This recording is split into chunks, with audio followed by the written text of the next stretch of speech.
ਪਿੱਛੇ ਛੁੱਟਦੇ ਪਏ ਹੈ ਨੈਚੁਰਲ ਲਾਈਫ ਵਿੱਚ ਖੁਸ਼ ਆਮਦੀਦ ਵੇਖਣਾ ਲੈਣਾ ਅਸਲਾਮ ਵਾਲੇਕੁਮ ਇਹ ਅੱਜ ਸਾਡਾ ਮਹਿਮਾਨ ਹੈ ਜੀ ਠੀਕ ਹੈ ਇਹ ਹੈ ਭਾਈ ਨੂੰ ਦੇਣ ਲੱਗਿਆ ਅਸਲਾਮ ਭਾਈ ਨਾਲ ਇਹ ਅਸਲਾਮ ਭਾਈ ਅੱਜ ਤੋਂ ਬਾਅਦ ਤੁਹਾਡਾ ਇਹ ਸਾਡਾ ਮਹਿਮਾਨ ਭਾਈ ਦੇ ਕੋਲ ਚਲਾ ਗਿਆ ਹੁਣ ਭਾਈ ਤੁਸੀਂ ਇਹਦਾ ਖਿਆਲ ਰੱਖਣਾ ਜੀ इंशाल्लाह अल्लाह खैर करसी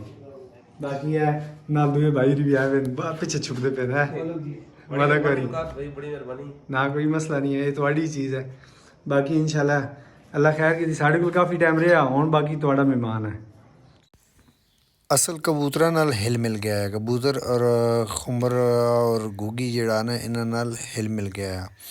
और इन्हां तो समझो कि जुदा करके मैं कि चलो यार दे दईए क्योंकि एक हले ही है विच ते नरमा दी नाल है कोई नहीं जुड़ा हुआ है तो चलो एक अलग चीज़ होंदी है तो चलो अच्छी गल है अगले यार जाके मौज करे इंशाल्लाह अगली नवी वीडियो तो मिलते हैं इस वीडियो अल्लाह हाफिज़।